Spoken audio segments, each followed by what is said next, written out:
राम राम किसान साथियों, आज क्रिप्को द्वारा जैव उर्वरक आज की आवश्यकता विषय पर एक कार्यशाला का आयोजन किया गया है, जिसमें हमारे बीच क्रिप्को के राज्य प्रबंधक श्रीमान RS राठौड़ साहब, क्रिप्को के area manager Shri RK Sharma साहब और क्रिप्को के डिप्टी मैनेजर श्री समर सिंह जी यादव साहब और हमारे इस अनुमानित क्षेत्र के लगभग सभी सहकारी बंधु हमारे बीच उपस्थित हैं।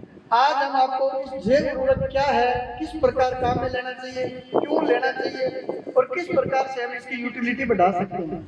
किसान साथियों, सहकारी संस्थाओं के माध्यम से व्यापार को बढ़ाकर एक किसान की जो वास्तविक सेवा करनी है, उसके लिए हमने आज एक इस कार्यशाला का आयोजन किया है। तो मैं इसी कड़ी में हमारे कुछ सहकारी बंधुओं के सवाल है, क्योंकि ये रात दिन किसानों से संपर्क में रहते हैं, तो इनसे निरंतर किसान भाई पूछते हैं कि ये क्या होगा, कैसे होगा।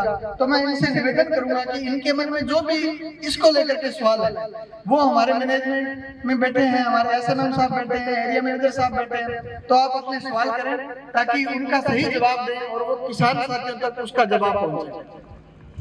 धन्यवाद अजय जी।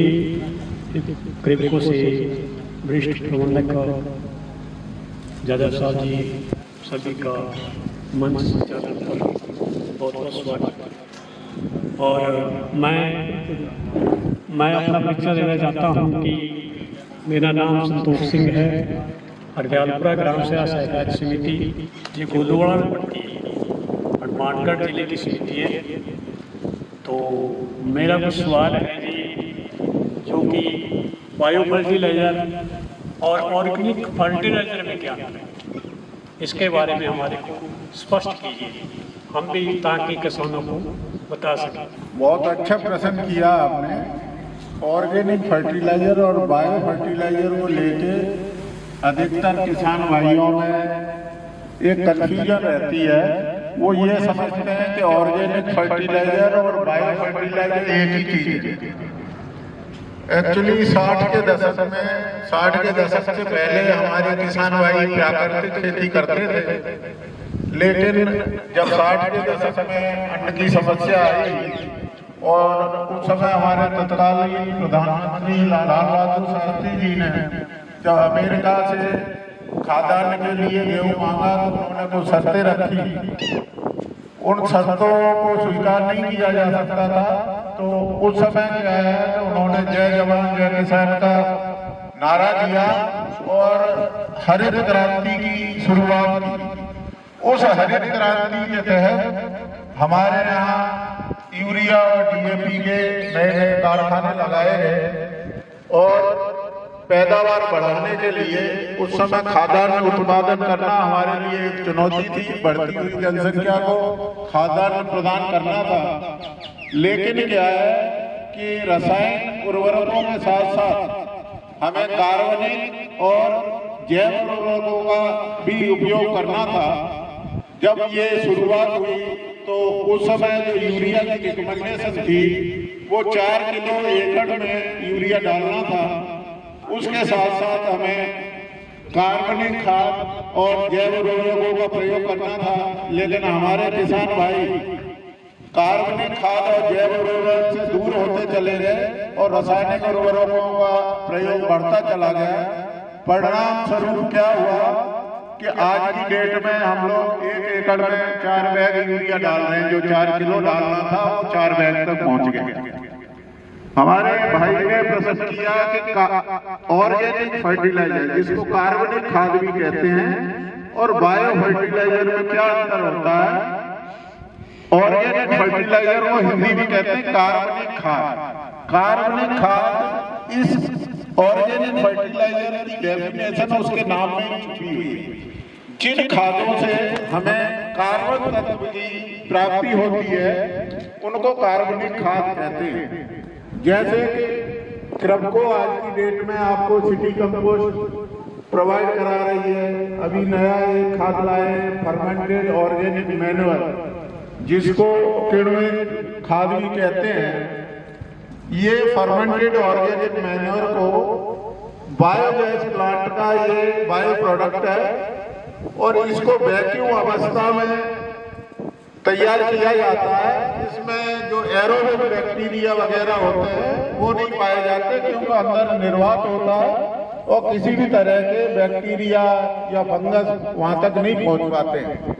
इसके अलावा आप लोग वर्मी कंपोस्ट यूज करते हैं, जो आपका गोबर का खाद है वो भी कार्बनिक खाद की श्रेणी में आता है। अब दूसरी बात हुई बायो फर्टिलाइजर। बायो फर्टिलाइजर किसे कहते हैं? बायो फर्टिलाइजर को जैव उर्वरक कहते हैं। जैव उर्वरक का अर्थ है वो खाद जिसमें जैव मतलब जीव जंतु, बैक्टीरिया, फंगस, एलगी, मतलब क्या है, लाभदायक जीवाणु, बैक्टीरिया, फंगस जीवंत रूप में उपलब्ध रहते हैं, उनको हम बायो फर्टिलाइजर कहते हैं। बायो फर्टिलाइजर के अंतर्गत आपका ये जो कंसोर्टिया खाद बायो फर्टिलाइजर की श्रेणी में आता है। दूसरा क्या है, आपका जो माइक्रोराइजा है ये भी बायो फर्टिलाइजर है। ये जो हम शिवारिका दे रहे हैं ये बायो स्टिमुलेंट है, जो ब्राउन और रेड एलगी से तैयार किया जाता है। ये बायो फर्टिलाइजर की श्रेणी में है। धन्यवाद। आज हमारे बीच में पधारे हुए राठौड़ साहब, आपका इस जिले में स्वागत है। मैं प्रवीण बिश्नोई, हमारा एफपीओ है Hardayal farmer producer company limited, पीली बंगा, नई दानखंडी 228 नंबर दुकान है। मैं एक क्वेश्चन करना चाहता था कि ये बायो फर्टिलाइजर कितने प्रकार के होते हैं, और एक ये जो लिक्विड कंसोर्टिया है इसको किसान मांग के तो लेके जाता है, लेकिन इसके बारे में पूर्णतः जानकारी नहीं होने के कारण हम थोड़ा सा इसमें आगे पीछे हो जाते हैं किसान को बताने में। तो मैं ये निवेदन करूंगा कि इनके बारे में हमें थोड़े और जानकारी दीजिए। है इसके बारे में हम बता तो देते हैं लेकिन इसकी पूरी जानकारी नहीं, इसलिए इसके बारे में हमें थोड़ा पूर्णतः विवरण के साथ आप बताएं। धन्यवाद प्रवीण भाई, आपने बहुत ही अच्छा क्वेश्चन किया। बायो फर्टिलाइजर इसमें 3 तरह के, ये जो एनपीके कंसोर्टिया है इसमें 3 तरह के बैक्टीरिया पाए जाते हैं। Nitrogen fixing bacteria, nitrogen fixing bacteria में एजोटोबैक्टर, आपका राइजोबियम, एसिटोबैक्टर, ये बैक्टीरिया आते हैं। ये नाइट्रोजन फिक्सेशन का कार्य करते हैं। ये पौधे की जड़ के साथ उनसे एक तरह का कार्बोहाइड्रेट रहते हैं, सहजीवन में रहते हैं, और वायुमंडल की जो 78% नाइट्रोजन है उसको फिक्सेशन का कार्य करते हैं। यूरिया की फैक्ट्री में जो यूरिया बनता है वो भी वायुमंडल के 78% नाइट्रोजन में से ही नाइट्रोजन खींच के और उसको पृथक करके और ब्रिंच के रूप में आपको 45 किलो के बैग में भर के दिया जाता है। इसी तरह ये बैक्टीरिया पौधे की जड़ में रहते एक छोटी यूरिया की फैक्ट्री लगाने का कार्य करते हैं। यदि इसको आप 1 लीटर बोतल को 1 एकड़ में अप्लाई करते हो तो एक सीजन में ये 10 किलो से लेके 16 किलो तक नाइट्रोजन प्रदान करने का कार्य करते हैं। उसके अलावा पीएसपी बैक्टीरिया होता है, phosphorus soluble bacteria. Phosphorus soluble bacteria का कार्य है, आप जो भी उर्वरक देते हो वो एक तरह का कच्चा दाना है। जैसे आपने गेहूं निकाल लिए, अब उसका आटा बनाओगे, फिर आटा गूंथ के रोटी तैयार करोगे, तब भोजन तैयार होता है। मतलब डीएपी दे दी या पहले से जो जमीन में फास्फोरस अवेलेबल है वो एक तरह का कच्चा राशन है, उसको पकाने का कार्य फास्फोरस सोल्यूबल बैक्टीरिया करता है। अर्थात पौधे को फास्फोरस उपलब्ध कराने का कार्य फास्फोरस सोल्यूबल बैक्टीरिया करता है। ये अघुलनशील अवस्था में जो फास्फोरस पड़ा हुआ है जमीन में, उसको घुलनशील अवस्था में लाकर पौधे को जड़ों द्वारा प्रदान करने का कार्य करता है। तीसरा बैक्टीरिया जो पाया जाता है वो पोटाश मोबिलाइजिंग बैक्टीरिया है। पोटाश मोबिलाइजिंग बैक्टीरिया भी जमीन में पड़े हुए अघुलनशील पोटाश को घुलनशील अवस्था में करके पौधों को प्रदान करने का कार्य करते हैं। इसके अलावा पोटास मोबिलाइजिंग बैक्टीरिया के अलावा पौधे को जिंक की भी आवश्यकता होती है, उसके लिए जिंक सोलुबलाइजिंग बैक्टीरिया आता है। जिंक सोलुबलाइजिंग बैक्टीरिया भी जमीन में पड़ी हुई अघुलनशील अवस्था में, जैसे फास्फोरस और पोटास अचल फर्टिलाइजर है, ये गतिमान नहीं है, वैसे ही जिंक भी गतिमान नहीं है, जहां पड़ा है वहीं पड़ा रहता है। तो जिंक सोलुबलाइजिंग बैक्टीरिया अघुलनशील जिंक को घुलनशील अवस्था में लाके पौधे को प्रदान करने का कार्य करते हैं।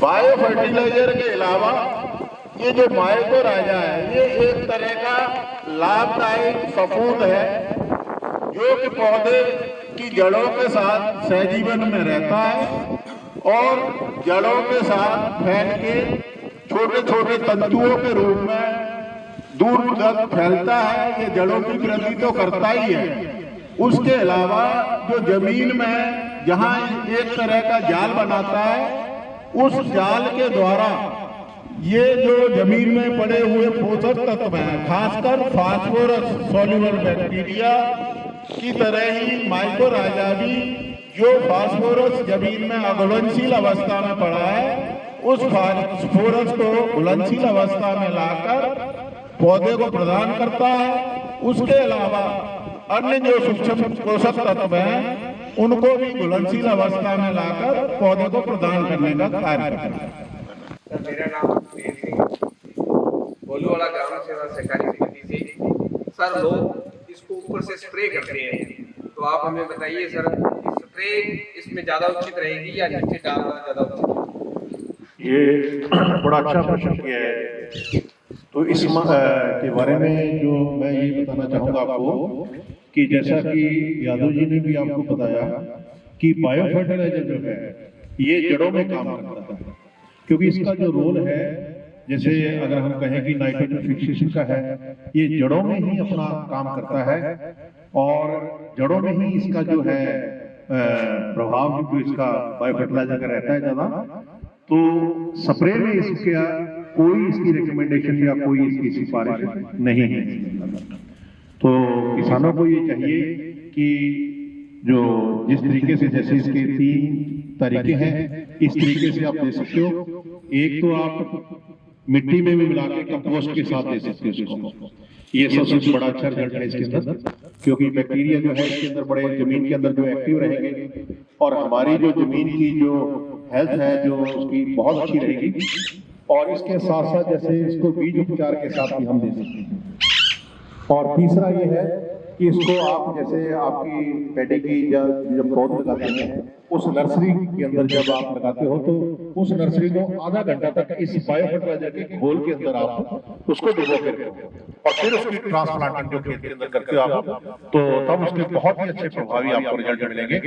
और स्प्रे का जो है ये इसका कोई इसमें इसके अंदर कोई प्रावधान ना ही इसका कोई अच्छे रिजल्ट इसके कोई रिकमेंडेशन इसकी है। धन्यवाद। बताया और सुखदेव भाई भी बता रहे थे, वास्तविक समस्या ये हमारे इस क्षेत्र में लोग इसको केमिकल के साथ में मिला करके स्प्रे करते हैं, यूरिया के साथ मिला करके डालते हैं। तो इसका एक बिल्कुल क्लियर है कि यह तो एक सूक्ष्म जीव है जो जड़ों में जाएगा तो ही कार्य करेगा। यदि हम इसकी स्प्रे करते हैं तो इसका मतलब हमारी मेहनत भी बेकार जा रही है और हमने जो पैसा लगाया वो भी बेकार जा रहा है। तो इस संदर्भ में यही कहना चाहूंगा कि जैव उर्वरक के बारे में आज हमने जो कार्यशाला आयोजित की है, इसमें हमारे सभी साथियों को पूर्ण रूप से ट्रेनिंग दी जाएगी। इसके अलावा भी और आवश्यकता होगी तो और भी ट्रेनिंग का आयोजन करेंगे, ताकि किसान को जो चीज जहां काम में लेकर अधिक उत्पादन मिल सकता है, अधिक फायदा मिल सकता है, वही प्रक्रिया है।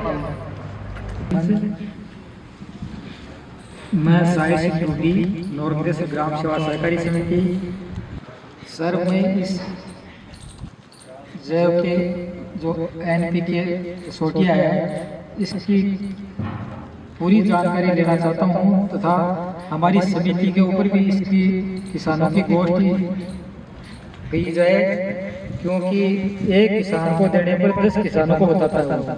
तो इसलिए आप हमारी समितियों पे भी इसका डेमो लगा करके और किसानों को ज़्यादा से ज़्यादा लाभान्वित करें और हमें भी इसकी सूक्ष्म जीव की जो क्या कार्य करता है इसके बारे में विशेष जानकारी दें। सभी किसान भाइयों का मेरा नमस्कार। आज जैसा कि किसान दिवस भी है, मैं आप सभी लोगों को इस अवसर पर नमस्कार करता हूँ, नमन करता हूँ कि हमारे देश के किसानों ने अन्न उत्पादन में और हमारी जो महत्वपूर्ण भूमिका उसको आगे बढ़ाने में बड़ा योगदान दिया।